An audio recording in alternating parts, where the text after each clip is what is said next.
విద్యార్థులు మన మార్నింగ్ ముచ్చట్ల ప్రోగ్రామ్కి స్వాగతం. పొద్దుగాల మన పెయ్యికి సత్తువనిచ్చే ముచ్చట్లతోని మన మెదడును ఆలోచింపజేసే సంగతులతోని ఇవాళ మేము గట్టుకొచ్చేసినాం. ఇక లోకం జల్ది మారుతూ ఉంటే మనం కూడా కొత్త తోవల ఎట్లా నడవాలో, మన కడుపుని కంటిని రెండింటిని ఎట్లా నింపుకోవాలో ఇవాళ పూసగుచ్చినట్టు తెలుసుకుందాం. ఇక మన ఇంటి పక్కన ఉండే వింతల దగ్గర నుంచి మన ఒంటింట్లో వేసుకునే రుచుల దాకా మస్తు ఖతర్నాక్ ముచ్చట్లు మీకోసం రెడీగా ఉన్నాయి. లేట్ ఎందుకు మరి, ఇవాళ మన ముచ్చట్లను షురు చేద్దామా? ఇక శ్రావణం వస్తే చాలు మన తెలంగాణ ఇండ్లల్లా పండుగ వాతావరణం, ఆధ్యాత్మిక శోభ ముచ్చటగా ఉట్టిపడుతుంది. ఇంటింటా మామిడాకుల తోరణాలు, పూల సువాసనలతోని లక్ష్మీదేవి కొలువైనట్టే ఉంటుంది. ముఖ్యంగా పెండ్లైన కొత్త పెండ్లి కూతుర్లు, ముత్తైదువులు ఎంతో నిష్టతోని భక్తి శ్రద్ధలతో నోచుకునే అతి పవిత్రమైన పండగ మన మంగళగౌరి వ్రతం. శ్రావణ మాసంలో వచ్చే ప్రతి మంగళవారం గౌరమ్మను కొలుసుకోవడం, పసుపు కుంకుమలు ఇచ్చుకోవడం మన తరతరాల సాంప్రదాయం. అయితే ఈ శ్రావణంలో ఈరోజు చాలా ప్రత్యేకమైనది. ఎందుకంటే ఈరోజు 4వ మంగళగౌరి వ్రతం. పసుపు కొమ్ములతో గౌరమ్మను చేసి అష్టోత్తర పూజలతోని గా తల్లిని పూజిస్తే సౌభాగ్యం కలుగుతుందని, నిండు నూరేళ్ళు పసుపు కుంకుమలు పచ్చగుంటాయని భక్తుల విశ్వాసం. ఈ ముచ్చట్లతోని మీ మెదడుకు మెతబెట్టే క్వశ్చన్లు ఎట్లా ఉంటాయి కదా, పాండ్రాదేందో చూద్దాం. విద్యను నిగూఢ గుప్తమగు విత్తము అని ఎందుకంటారు? దీనికి ఆప్షన్స్ వచ్చేసి: ఏ, అది భూమిలో దాచిపెడతారు కాబట్టి; బి, అది కంటికి కనిపించదు కాబట్టి; సి, దానిని ఎవరూ నేర్చుకోలేరు కాబట్టి; డి, దానివల్ల ధనం వస్తుంది కాబట్టి. ఇక మన మార్నింగ్ ముచ్చట్లను లాస్ట్ దాకా చూస్తే ఆన్సర్ ఏందో చెప్పేస్తా. ఇక ఏంది రాత్రింబవళ్ళు నాకే ఎందుకు ఇట్లా అవుతుంది, నా రాతే గింతే, నన్ను ఎవ్వరు పట్టించుకోరు అని మిమ్మల్ని మీరే తక్కువ చేసుకుంటూ కూర్చుంటుర్రా? లేకపోతే నాకంటే తోపు ఎవ్వడు లేడు, నేనే గ్రేట్ అని అందరి ముందు బిల్డప్ ఇస్తురా? ఈ రెండు డేంజరేవుల్లో ఒకటేమో మనల్ని నిలువున దొక్కేస్తే, ఇంకోటేమో అందరినీ మనకు దూరం చేస్తుంది. మరి మన గుణాన్ని, ఆలోచనలను ఎట్లా బ్యాలెన్స్ చేసుకోవాలి? సెల్ఫ్ పిటి, ఆత్మాభిమానం, అహంకారం నడుమ ఉన్న సన్నని గీతేంది? అసలు మనల్ని మనం ఎట్లా సరైన రీతిలో అర్థం చేసుకోవాలి? ఈ ముచ్చట్లన్నీ మనకు విడమర్చి చెప్పనీకే, మన సందేహాలను తీర్చనీకే ఈరోజు మనతోటి ఎక్స్పర్ట్ హరీష్ తెన్నేటి సారు మన స్టూడియోలో ఉన్నారు.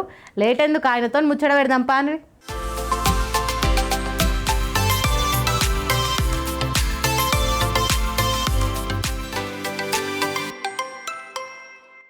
నమస్తే. ఈరోజు మనం 2 భయంకరమైన వ్యాధుల గురించి మాట్లాడుకుందాం. ఈ భయంకరమైన వ్యాధులు ఏంటంటే, ఒకటేమో అయ్యో నేనెంత మంచివాడిని, నేనెంత అమాయకుడిని, నేనెంత అని మన గురించి మనము చాలా తక్కువ చేసి చూసుకోవడం, అదొక రోగం. సెల్ఫ్ పిటి అంటాం. రెండో భయంకరమైన రోగం ఉంది, అది సెల్ఫ్ అడ్మిరేషన్.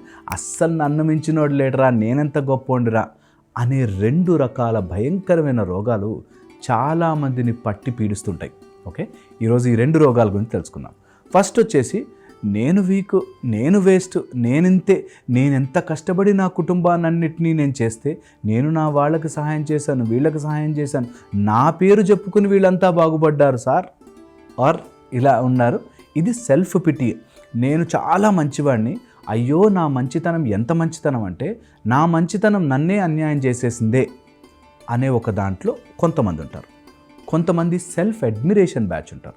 వీళ్ళు నేను అసలు ఈ బిల్డింగ్లన్నీ నేనే కట్టాను, అసలు భూమి తిరిగేదే నా వల్ల, అసలు సూర్యుడు వచ్చాడంటే నా వల్ల, ఈ టైప్లో ప్రతి దానికి వాళ్ళని వాళ్ళు పొగుడుకుంటూ మీరు చాలా ఈజీగా గుర్తుపట్టేచ్చు ఇలాంటి వాళ్ళని. ఈ 2 రకాలవి అంటువ్యాధుల్లాగా వీళ్ళతో ఎక్కువసేపు గడిపితే మనకు వచ్చేస్తాయి. అందుకని చాలా రిస్క్ అన్నమాట. ఇలాంటివి మన జీవితంలో ముందుకు పోకుండా మనని ఆపేస్తున్నవి 2: సెల్ఫ్ పిటి, సెల్ఫ్ అడ్మిరేషన్. మనని మనం స్వనింద చేసుకోవడం, మనని మనం ఒక టైప్లో నేను ఎందుకు ఇలా మిగిలిపోయానంటే, నేనెంత మంచితనం, నా మంచితనాన్ని అందరూ వాడేశారు అనే ఒక టైప్. ఇది చాలా ఎక్కువ మంది చూస్తుంటాం.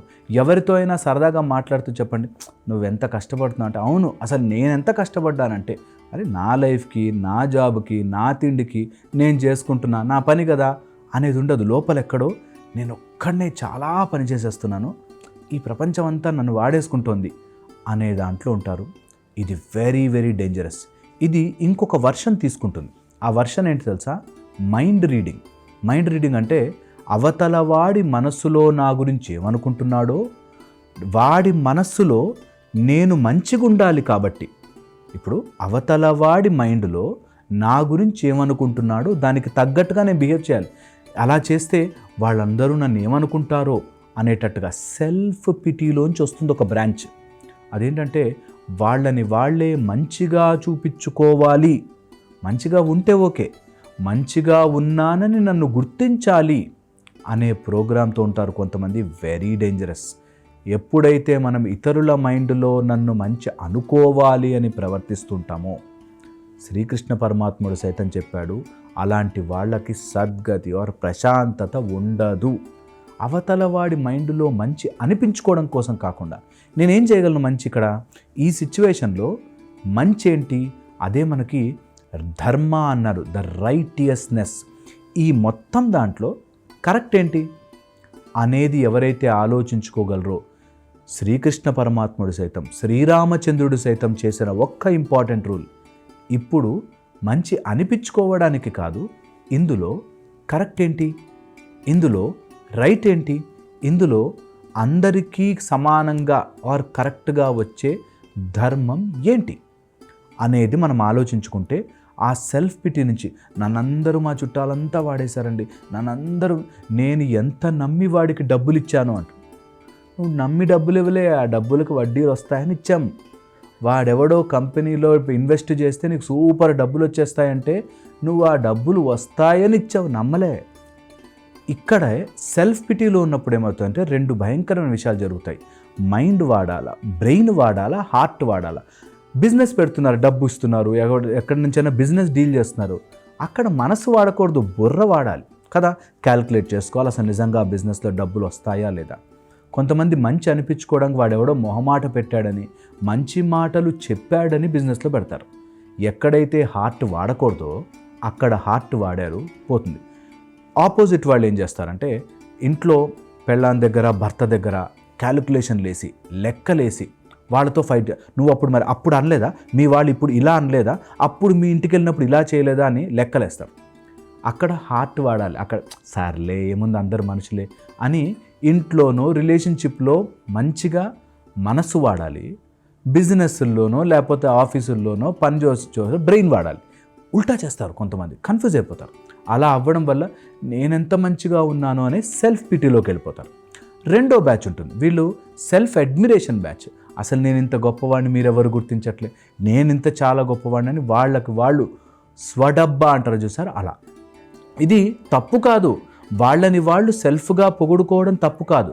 కానీ ఒక రేంజ్లోకి వెళ్ళిపోయి ఒక లిమిట్ దాటి ముందుకు వెళ్ళిపోయాక ఏం చేస్తున్నామో అర్థం కాదు లైఫ్లో. ఎవరు మనతో ఉండడానికి ఇష్టపడరు. సో ఈ రెండు రోగాల నుంచి మనిషి బయటపడితే చాలా మటుకు మానసికంగా స్టేబుల్ అవుతారు. అండ్ నేను చెప్తున్నాను కదా, చిన్నప్పటి నుంచి సబ్కాన్షియస్ ప్యాటర్న్లో స్టోర్ అయిపోయి ఇవి తొందరగా పోవు. ఎవరైనా చెప్పినా మరి నేను చేయలేదా, వాడిని నేను నమ్మలేదా, వాడికి నేను మంచి చేయలేదా, చేశాను కదండి, చేసిన విషయమే చెప్పాను కదండి అంటారు. కరెక్టే, చేసిన అవతల వాడు అలాగే రెస్పాండ్ అవ్వాలి అనే ఆలోచనతో ఉన్నారు చూసారా, అక్కడొస్తుంది ప్రాబ్లం అంతా. నువ్వు ఎంత గొప్పగా ఉన్నా కూడా అవతల వాడు నీకు అనుకున్నట్టుగా రెస్పాండ్ అవ్వడు. కాబట్టి మన లైఫ్లో సెల్ఫ్ పిటీ, అయ్యో నేను ఈ పరిస్థితిలో ఉండడానికి కారణం నేనిలా అని అనుకోవడం, ఆర్ నేనంత గొప్పోడిని నన్ను మించినోడు లేడు అని అనుకోవడం, రెండు భయంకరమైన రోగాలతో సంబంధం. ఎవరైనా రోగాలంటావేంటి, అలా అనకూడదు అని అనిపిస్తే ఆ రోగాలనే మాట తీసేయండి. కష్టాలు ఇలాంటివి అస్సలు చేయకండి. మీ రిలేషన్షిప్ స్పాయిల్ అవుతాయి, మీ లైఫ్ స్పాయిల్ అవుతుంది. మీకు మీరు ప్రశాంతంగా లేకుండా మంచిగా ఉన్న మీ జీవితాన్ని నొప్పిగా పుండుగా మార్చేసుకుంటారు. ఇది ఆలోచించండి.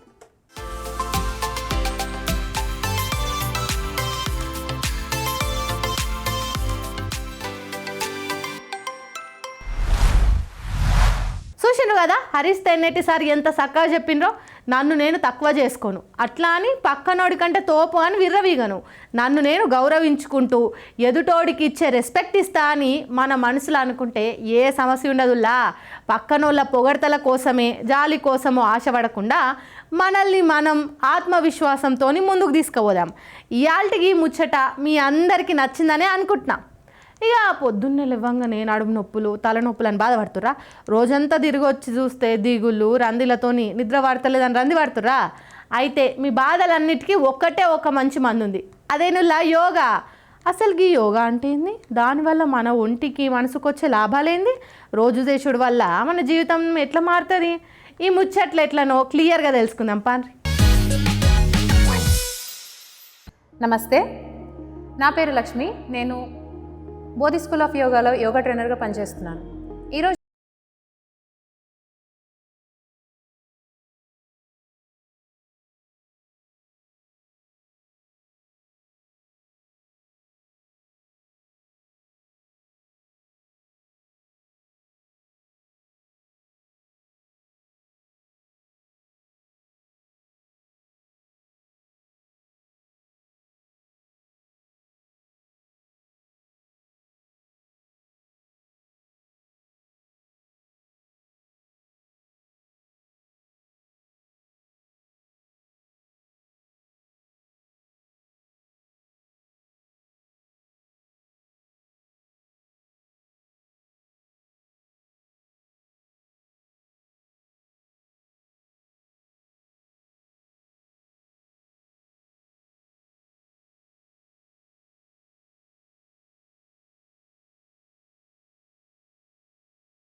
నమస్తే. చూసిరు కదా, యోగా గురించి అన్ని విన్నారు కదా.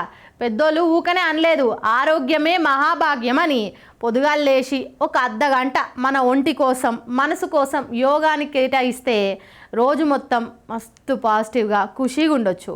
ఏ రోగానికైనా ఒత్తిడికైనా మన యోగానే పెద్ద తోపు మందు. మీరు కూడా రేపటి నుంచి పొద్దుగాలు లేచి యోగా చేసుడు స్టార్ట్ చేస్తారని అనుకుంటున్నా. ఇక ఈ మధ్య అందరు ఆరోగ్యం మీద బాగా ధ్యాస పెడుతురులో. ఇంతకుముందు కాలంలో మన పెద్దోళ్ళు తిన్న సజ్జలు జొన్నలు మళ్ళా మన తిండిలోకి వచ్చేసినాయి.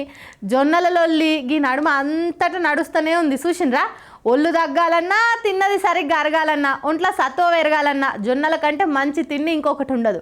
అందుకే ఈరోజు మన జొన్న పిండితోని మన బాడీకి బలం ఇచ్చే రకరకాల కూరగాయలు వేసి గుమగుమలాడే వెజిటేబుల్ జోవార్ సూప్ ఎట్లా తయారు చేసుకోవాలనో చూడబోతున్నాం. మంచిగా పొగలు కక్కే వేడి వేడి సూప్ తాగుతుంటే దిల్ ఖుష్ అయిపోవాల్సిందే. మరి ఆ సూప్ ఎట్లా చేయాలనో దానికి ఏం కావాలనో పాండ్రే చూపిస్తా. నమస్తే, ఈరోజు స్మార్ట్ బ్రేక్ఫాస్ట్ సెగ్మెంట్కి స్వాగతం. నా పేరు నిషిత. నేను clinical nutritionist and dietitian, expert in weight loss, gut health, PCOS and diabetic diet. So ఈరోజు మనం మంచి కాల్షియం రిచ్ ఉన్న ఒక రెసిపీ చూద్దాము. ఈరోజు మనం చేయబోయేది రాగి సూప్. హై కాల్షియం ఉంటుంది, బోన్స్కి చాలా మంచిది, ఏజ్డ్ పీపుల్కి కూడా చాలా మంచిది. దానికి కావాల్సిన ఇంగ్రీడియంట్స్ వచ్చేసి మష్రూమ్, క్యారెట్, స్వీట్ కార్న్, రాగి పిండి, ఆయిల్, పెప్పర్, సాల్ట్. సో తయారీ విధానం, ఫస్ట్ మనం ఒక బౌల్ తీసుకొని బౌల్ హీట్ అయ్యేలోపు కొంచెం ఆయిల్ వేద్దాం. అందులో లైట్గా ఆయిల్ వేసుకుందాము.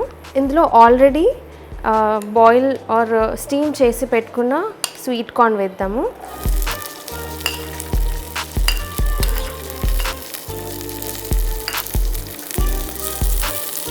Next carrot. సో ఇవన్నీ మనకి గట్ హెల్త్ కూడా చాలా మంచిది. ఇందులో మెయిన్ ఇంగ్రీడియంట్ వచ్చేసి మష్రూమ్. మష్రూమ్ మనకి ఇందులో డి విటమిన్ ఉంటుంది, ఇండైరెక్ట్ వైటమిన్ డి ఉంటుందన్నమాట. సో దీనివల్ల మనం చేసుకునే రాగి సూప్లో ఉన్న కాల్షియం అనేది అబ్జార్బ్ చేసుకోవడానికి హెల్ప్ చేస్తుంది. సో ఈ మష్రూమ్ మాత్రం మిస్ అవ్వకుండా ఉంటే బెటర్. సో కొంచెం మష్రూమ్ వేసుకుందాం. దీన్ని ఇప్పుడు లైట్గా సాటే చేసుకోవాలి. కొంచెం పచ్చి వాసన పోయే వరకు సాటే చేసుకుంటే చాలు. సో మెయిన్గా ఏంటంటే ఈ మష్రూమ్ డైరెక్ట్గా మనం స్టోర్ నుంచి తెచ్చుకొని కట్ చేసుకొని వేసుకోవడం కన్నా ఒక 1 అవర్ లేదంటే హాఫ్ అన్ అవర్ మష్రూమ్ ఎండలో పెడితే దీంట్లో ఉన్న వైటమిన్ డి అనేది ఎక్కువ ఉంటుంది. సో మనకి కాల్షియం అబ్జార్ప్షన్కి కూడా చాలా హెల్ప్ చేస్తుంది. సో మంచిగా ఫ్రై అయ్యేలా చూద్దాం. ఇది ఫ్రై అయ్యేలోపు ఒక చిన్న బౌల్లో 2 స్పూన్స్ రాగి ఫ్లవర్ వేసుకుందాము, రాగి పిండి. ఇందులోకి కొన్ని వాటర్ వేసుకోవాలి. వాటర్ వేసి లంప్స్ లేకుండా మిక్స్ చేసుకోవాలి. సో ఇలా చేయడం వల్ల రాగి సూప్లో లంప్స్ లేకుండా నీట్గా వస్తుంది.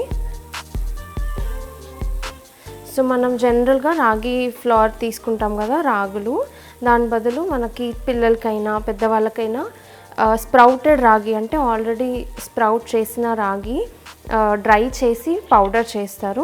ఆ ఫామ్లో అయితే ఇంకా న్యూట్రియంట్స్ బెటర్గా అబ్జార్ప్షన్ అవుతాయి అండ్ మన డైజెస్టివ్ సిస్టమ్కి కూడా చాలా మంచిది. సో ఇప్పుడు మనం ఇలా కొంచెం వాటరీ కన్సిస్టెన్సీలో మిక్స్ చేసుకున్నాము. ఇది పక్కన పెట్టేసుకోవాలి.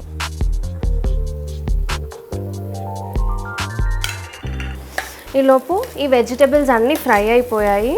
సో ఇదేంటంటే వెజిటబుల్స్ ఎక్కువ యాడ్ చేసుకోవడం వల్ల మనకి హై ఫైబర్ కూడా ఉంటుంది, మన డైజెషన్కి మన గట్ హెల్త్కి కూడా చాలా మంచిది.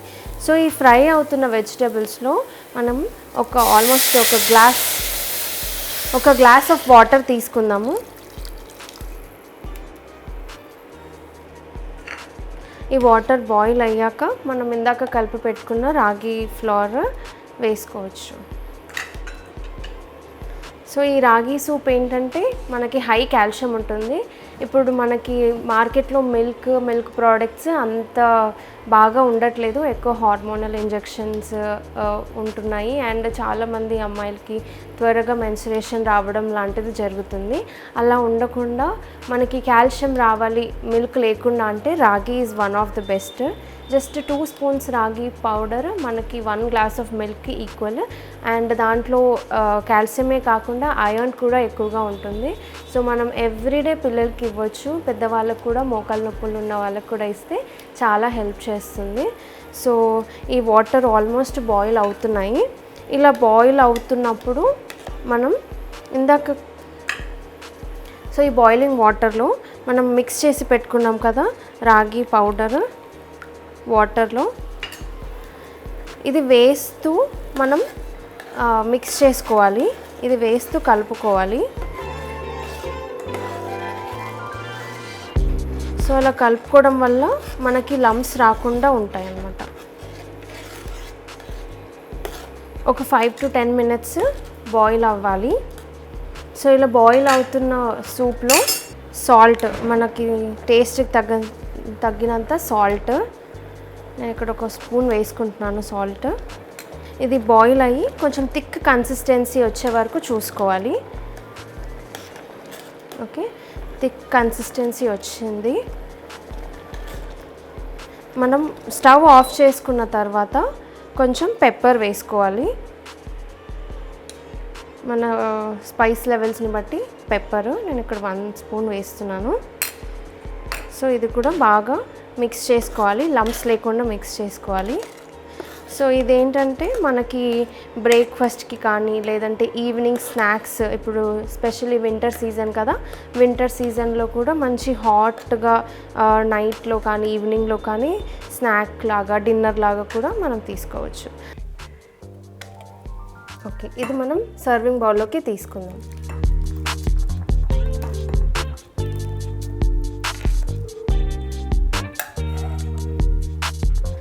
సో ఇక్కడ మనకి హై కాల్షియం రాగి సూప్ రెడీ అయింది.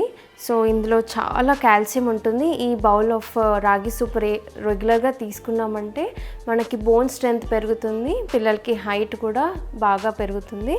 అండ్ ఇందులో మనం ఎక్కువగా వెజిటేబుల్స్ యూస్ చేసాము, మెయిన్గా మష్రూమ్.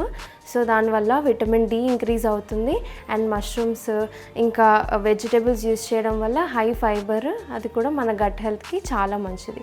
ఎవ్రీడే కన్జ్యూమ్ చేస్తే మనకి ఎక్కువగా బెనిఫిట్స్ కనిపిస్తున్నాయి.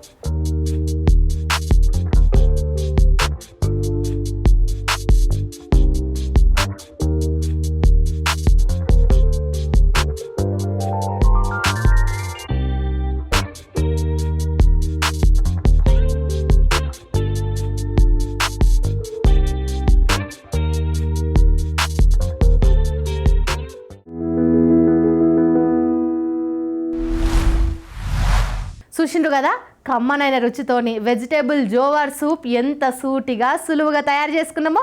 పొద్దుగాల పూట బొజ్జ నిండా అన్నం తినకుండా గిట్లా సూప్ చేసుకొని తాగితే కడుపులో ఏమనిపించదు, సాఫీగా ఉంటుంది. చిన్నపిల్లల నుంచి ముసలోళ్ళ దాకా అందరు ఇష్టంగా తాగుతారు.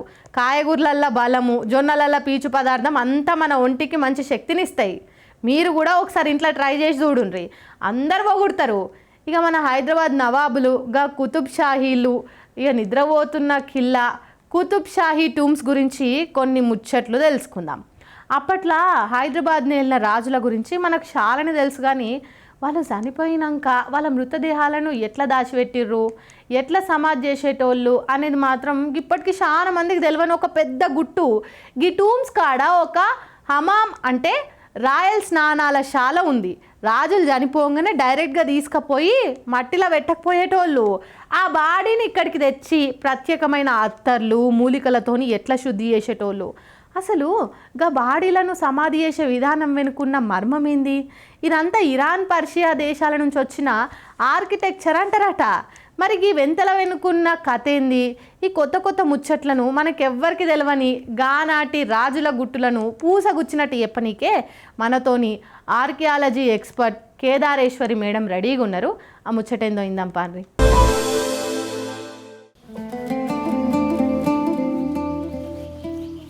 నమస్తే, doctor Kedareshwari, director of archaeology and మ్యూజియంస్గా చేశాను, curator of Salar Jung museum. Heritage ఫీల్డ్లో చాలా మటుకు చాలా పోస్టులలో పని చేయడం జరిగింది. South gate to the royal necropolis చూసాము. అక్కడి నుంచి రాజులు, వాళ్ళ ఫ్యామిలీసు, నోబెల్మెన్ వాళ్ళ మృతదేహాలు ఎలా తీసుకొచ్చి ఆ గేట్ నుంచి ఇక్కడ ఆఖరి స్నానం చేయించేవారు హమాంలో. ఈ హమాము Turkish bath, Turkish design, architectural design అంటారు. నేను ఇరాన్ వెళ్ళినప్పుడు ఈ ఎగ్జాక్ట్ హమాం, ఎగ్జాక్ట్ ఆర్కిటెక్చరల్ డీటెయిల్స్లో చూశాను.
వాళ్ళది మోడర్న్ యూజ్ మార్కెట్ కింద మార్చారు, కానీ మనం దీన్ని ప్రిజర్వ్ చేసి కుతుబ్ షాహీ టూమ్స్ ఏరియాలో opposite to 4th Qutb Shah tomb ఉన్నది. ఇది ఇక్కడ రాజులకి ఒక ప్లాట్ఫామ్ ఉంది, అది సర్క్యులర్ ప్లాట్ఫాము విత్ 12 స్పోక్స్ తోటి.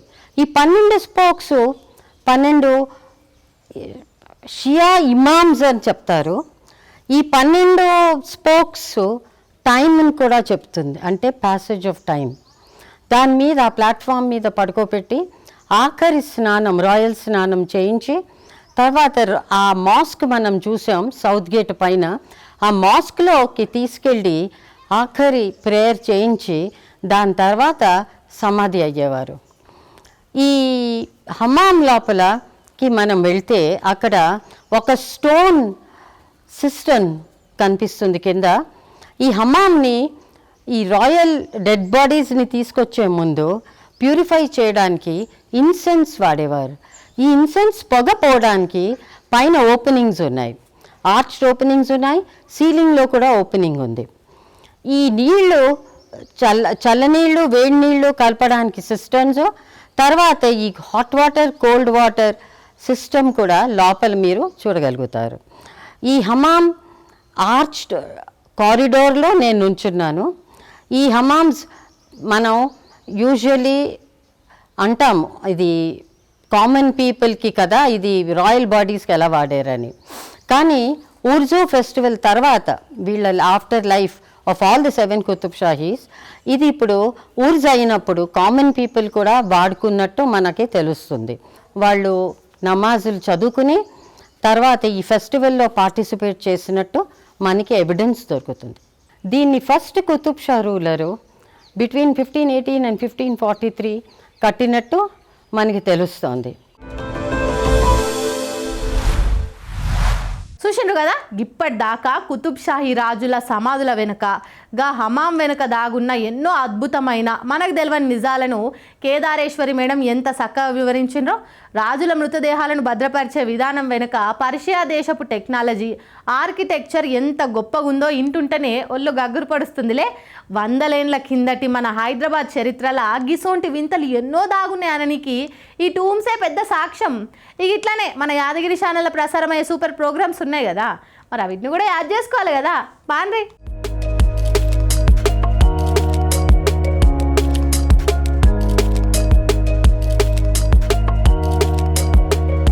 ఈరోజు దూరదర్శన్లో ప్రసారమయ్యే ముఖ్య కార్యక్రమాలు: ఉదయం 9 గంటలకు హాలీవుడ్ సినిమాలో భాగంగా అమెరికన్ సీడ్ సినిమా, మధ్యాహ్నం 12 గంటలకు సోమనాథ్ ఆలయం నుంచి హారతి కార్యక్రమం ప్రత్యక్ష ప్రసారం, మధ్యాహ్నం 12:30 ప్రతిరోజు కొత్త కార్యక్రమంతో మీ ముందుకు రానుంది రంగురంగుల హరివిల్లు సింగిడి కార్యక్రమం.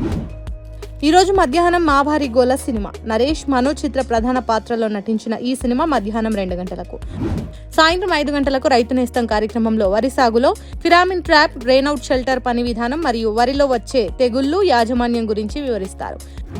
సాయంత్రం 5:30 మీ ముందుకు రానుంది ఫుల్ ఆన్ ఎనర్జీతో సాగిపోయే మన లేడీస్ స్పెషల్ మస్త్ మజా కార్యక్రమం. రాత్రి 8 గంటలకు మంచి హాస్యభరితమైన సీన్స్ తో మిమ్మల్ని అందరినీ కడుపుబా నవ్వించే ప్రత్యేక కార్యక్రమం నవ్వు నవ్వించు. రాత్రి 8:30 సైబర్ క్రైమ్ సిరీస్ లో భాగంగా సైబర్ క్రైమ్స్ భద్రత గురించి అవగాహన కార్యక్రమం. ఈ రోజు రాత్రి సినిమాలో వైఫ్ సినిమా, శివాజీ ప్రధాన పాత్రలో నటించిన ఈ సినిమా ఈ రోజు రాత్రి 9:30. ఇక ఈ రోజు దూరదర్శన్లో ప్రసారమయ్యే తెలుగు వార్తలు ఉదయం 8 గంటలకు, మధ్యాహ్నం 1 గంటకు, రాత్రి 7 గంటలకు, రాత్రి 9 గంటలకు. ఇక ఉర్దూ వార్తలు మధ్యాహ్నం 1:30 రాత్రి 7:30. రేపు ఉదయం 6:15 సన్మార్గం కార్యక్రమం. రేపు ఉదయం 6:30 నిత్యార్చన కార్యక్రమం. ఇక రేపటి ముఖ్య కార్యక్రమాలు రేపటి మార్నింగ్ ముచ్చట్లలో తెలుసుకుందాం.